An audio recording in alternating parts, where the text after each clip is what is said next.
ake mbangu kopesa merci. Ayeba déjà azako luka déjà Jésus mais jour yo occasion na eyeke mutango ye wana aye ndaje kozwa oyo nyonso antalo azalaki na ndako na aye wana asopela ngona makolo ya nani ya Jésus Christ. Nde place oyo Bible pe elobelete asalaki nini abonga na kimote nkolo Yesu ayeko chasser 7 démons kati na mama oyo. Souviens-toi, na loba nyango trevi ndeko bolanda ngai bien ba recheto sali. Marie de Magdala tamba ngaba bamba mabanga po akufa. Abikaki. Nkolo sate yaki yete. Milimo pe bikobo, milimo boyiko za ebele na nzota mutu ba demo. Ba demo boyiko za la couleur na mo demo moibia. Boyiko za la demo ya koboma, boyiko za la demo ya ko ya makamandenge na ndenge. Me mama oyo ya Marie de Magdala. Jésus Christ asalaki mosala moko spirituel na nzoto na yete. Inike loko asalaki ko yebisa ka conseil ke ko sala susu kindumba mais siko awa na ville ya Betania tawa yokuta na Jésus Christ nde Jésus première mission na asali kati na mwana mwasi oyo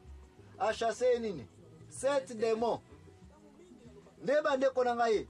7 démons tamba utiko bima na nzoto ya Marie qui est siko oyo Marie de Betanie. Mais sans le savoir, c'est la même Marie ozaki wapi na Betania na Magdala, pardon, merci sœur Annie. Des places au baïko kutana ensemble de to komisiko na ba Marie mi balé oyo bat basala ka confusion. Marie de Magdala na ville ya Magdala na Marie de Betanie na ville ya Betanie. Mais tia wana mutuke Marie oyo ya Betanie ye wana kaka Marie de Magdala. La recherche de la pena claire de poto kwa aucune information comment aulonga ki na ville ya Magdala pa ko na Betanie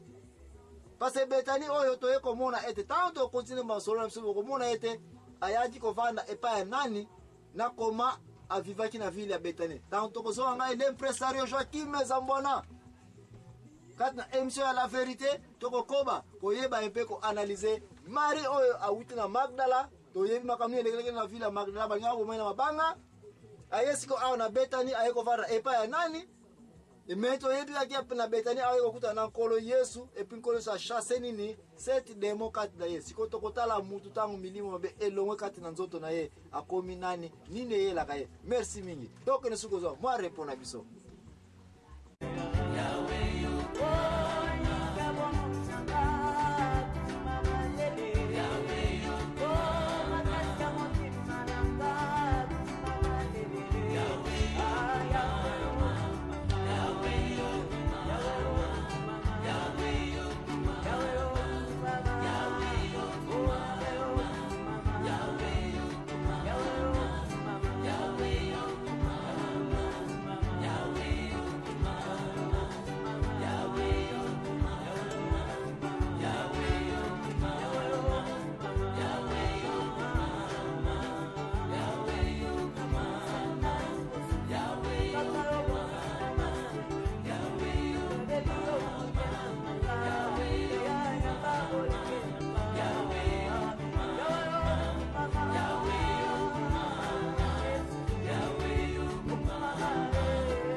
Vérité bande kozali présenté par Nangai l'impresario Joachim Zambona accompagné mama activiste mama Annie rappelez biso lisusu to sukeli wapi katina émission oyo ya Marie de Magdala to sukeli natanga komaki Marie de Betanie bon sikoyo ngana nena loba natuna boy sikoyo na tangu akomaki Marie de Betanie ndenge potangu akomaki Marie de Betanie wana kuna na ebi akoma ikuna sikoyo Jésus akoma yokende kuna pamba tango za kuta na Galilée donc yende mutata ko sukipe na kulamba makamunyoso donc ce qui na comprendre be olingo tu na Jésus Christ sikoyo awa na ville Betania za ko ya wana ya tro olingo ba relation na yende ni zalaki na Marie de Magdala n'est-ce pas et puis ba zalaki wana na nani donc ba yeka na Jésus bien na mutu susu. Merci bande konanga awo tozi jako expliquer te Marie de Magdala auta ekolonga ville ya Magdala akima ki ville ya Magdala parce que ville oyo azaki suna réputation te ville oyo bayeba ki déjà etazaki mwasi ya ndumba ville oyo Marie de Magdala zulia ngo conseil pa Jésus ete keba kozongela su mobulu te noki mabe eyela yo alors décision malamu mama Maria azwaki ya kolongwa totalement na ndako za kovanda puba ya kotungisa suna mibalo ba ya kotungisa ete parce yo mwasa ndumba soko za kovanda na ndako oyo ovanda ka tango bongo li motema quelque soit makasi nyoza na oyeba keto za ka sujet exposé na mibale parce que adresse na ayebani nganda na yo wana tinelo wana ja bakota ka yango ya trop donc oze okukene nil pa na mibale wa kote kotungisa mama Maria azwaki desoko kima vila Magdala ayiko fana vila Betania kastama kina vila Betania e mona eta zaika na milimo mabe oyo to yeko yoba ete Jésus Christ a chassé que 7 démons kati na ye de Marie oyo mama anya zaliko tunete donc esiko yende wana mutu Bible za mingi kolobela ete Jésus Christ soka uti na ba Galilea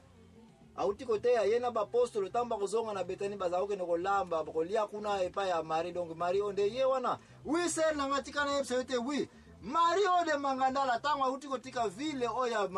ya Magdala ayayi kovana Betani possibilité ezali ete ser na ye malata oyo se yoka sangwa malata n'est-ce pas ser na ye malata Mario ser na zakina bandeko mibale ya mwasi malata ya mobali Lazaro okay oso yoka ete Jésus Christ est camarade ya Lazare nde relation na bango eyeko kote la partie ya Marie nde na sima Marie ne ba Lazare ba yeko yeba na Jésus okay na sima ya Marie pe Marie malata kombone eyeko bima lisusu na sima ya ndeko na ye oyo Marie donc possibilité ezali ete ou bien tamba za kovana na Magdala aza kovana peut-être na sœur na ye na frère na ye oyo et puis bango nyonso balongwe na Magdala ba yeko vana na Betani ou bien pe ye Martha za kovana na Betani et puis sœur na ye malata Marie a joindre ye wana Lazare te parce que Lazare est pauvre bako yeko vana pa Lazare te mais sikoyo Lazare azali camarade ya Jésus oui azalaki pauvre oui sikoyo pona nini Jésus asungaki Lazare te po azali kosenga mikonzi bazolia bazobwaka mikuwa bazobwakela yazoliaka et puis Jésus de azotalaka moninga mama ani azali kotuna ngai question ete soki Jésus Christ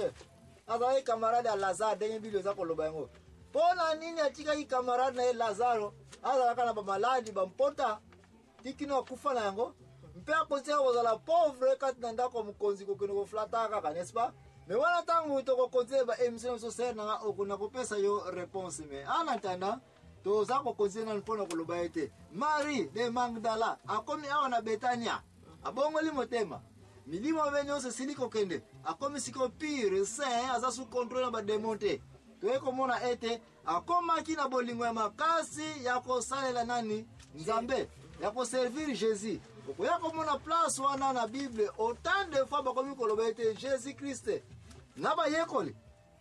soki bakena ba mission na bango bakena ba montagne bakena ba jardin ya Gethsemane kuna yango wana yelaki pomme lelo te na ile kaka manga poto koloba mingi jardin ya Gethsemane place Jésus Christ azakende ko prier ye na bayekoli mais taya wana mutuke ba apostole nyonso oyo na Jésus Christ est-ce que bazaki marié bazaki marié te baonyo bazaki marié te bazaki ba Nazare oyebi Nazare lingelo ba mutu oyo azaki tango abotami immédiatement ba réserver babi mutu na kokota sizo te bawe okata esuki te parce que baza réserver basala ka Nzambe bakoyipe ko bala te donc ba porte nyonso ba disciple na Jésus Christ yemo bazaki réserver ba Nazareth ka ba Samson donc yango tomona neti bakana catholique pe babalaka te tina na basango catholique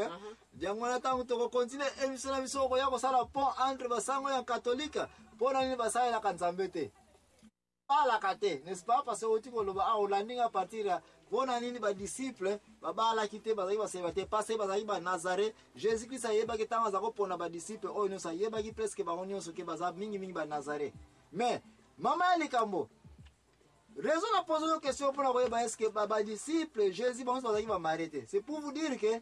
tant que biso me bal to kona kana mission ya ndenge na ndenge ndeko sala tant tozonga na poko tozala ko lemba tozala taya ko lamba te n'est-ce pas toza toujours na besoin ba bino ba maman bo sala biso mo soupu bo sokola biso bilamba bo repasser biso bo préparer pe voyage so ndo voyager les sous n'est-ce pas okoya ko mona ete na tant to ko ba na émission oyo toko tante kotala pe ba rôle ni Marie de Magdala azaki na ona pemena ba disciple na pemena Jésus mais en attendant taya wana mutu ete osili koyeba ngote Jésus Christ outi na Galilée outi na Jérusalem avant zonga ayeba ya kuta desa za même nanda ukutile oko yoka yeka na poko ye wala kwala epa wanani pa Marie de Bethany ce qui mérite baga et pas Marie de Magdalene mais lelo awana Bethany ba disciple pe Jésus qui za ko panza ngo boke de côté ya sangwana bo batisa ba bo baptiser bango au nom du Père, du Fils et du Saint-Esprit. Mais central na bango ya regroupement eza kozala toujours epa ya Marie de Magdala. Les personnes oya komona ete Marie de Magdala oyebi su musu kolesa ye avandi abandika kokosolola bokoma makambo etali ya lola bokonzi ya Nzambe na Marie de Magdala, n'est-ce pas? Oyebi ndeko ne malata alobaki nini ke ba atika nanu kuna pake no edena kizini basana musala kolamba afundaki Marie pa Jésus ke tala oyo koma ore aya ko joindre ngai na makusa kolamba kolamba